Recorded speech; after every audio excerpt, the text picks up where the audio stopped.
Hey guys, it's Mel'zan. So today I'm going to be giving you my thoughts on New World's first expedition, Amrine. For those of you who do not know, expeditions in New World are 5-man instances in which you fight through mobs and kill bosses to get loot at the end. They are essentially this game's version of dungeons. And with that being said, let's get into this.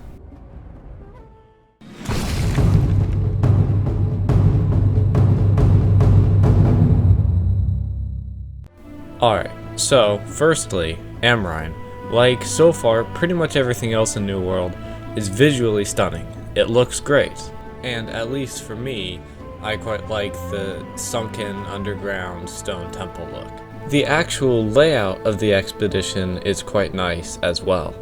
Although it is mostly a linear path, and there's not much choice as to where you want to go or which path you want to take to complete the expedition, it doesn't necessarily feel like that due to all of the open space and the fact that it has you backtracking at certain points during the expedition. Amrine also does something that I quite like in MMO dungeons and instances in general, and that is when it has little, not really puzzles, but little things you have to interact with where somebody needs to use the Azov staff or the lock pads they have to stand on to open doors.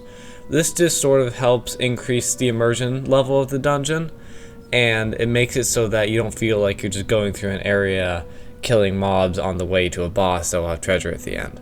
It just sort of helps increase the fantasy and immersion of the instance you're going through, and I quite like that. Another thing that I think this expedition definitely deserves praise for is the ending.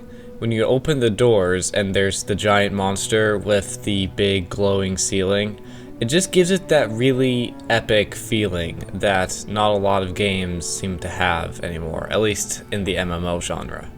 It reminds me of Ragnaros's entrance in classic World of Warcraft. It's just a very memorable thing, and I think more games need moments like this. I also like how throughout the expedition they had sort of mini-boss enemies. They had gold beneath their names, not silver.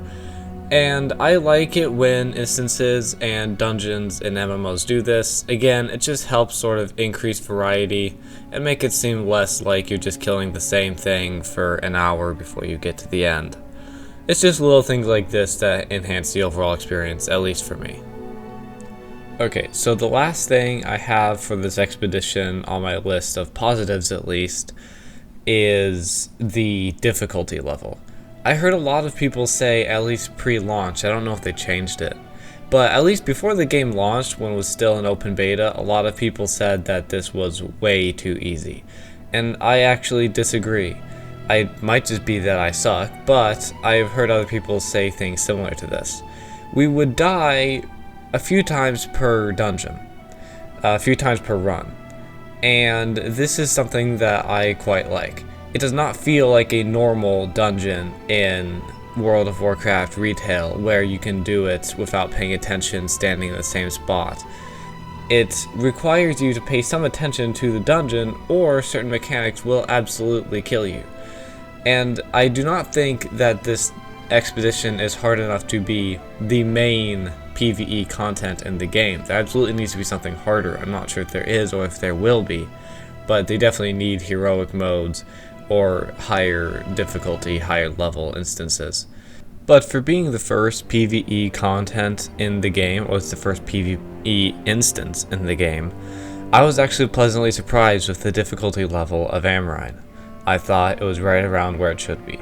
Alright, so now I'm going to move on to the things that I did not like as much about this expedition. And firstly, that is the enemies are way too mobile. Now normally this might seem like a good thing to have the enemies move around and not just stand there.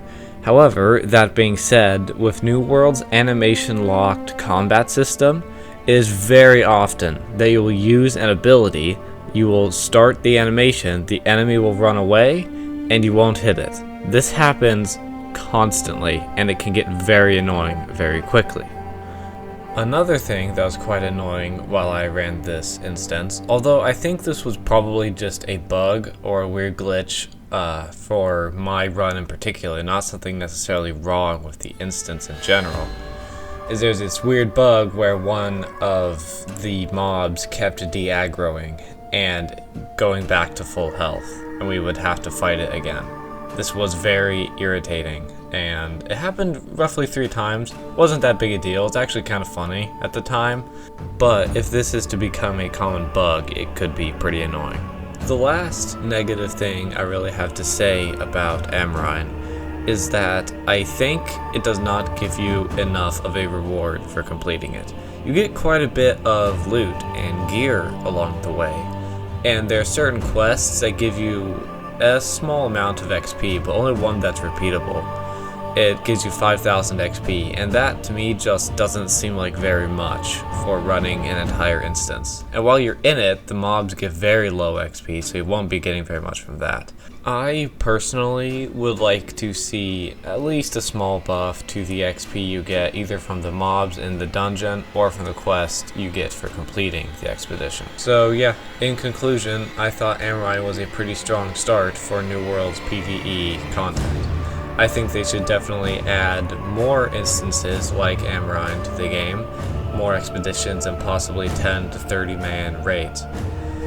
I did have my issues with it, but overall I thought it was pretty fun and pretty great in general. Anyway, that's it for now. If you liked the video, please like and subscribe. If you want to check me out on Twitch, I might be streaming over there. I'll leave my link into the description. And I will see you guys next time.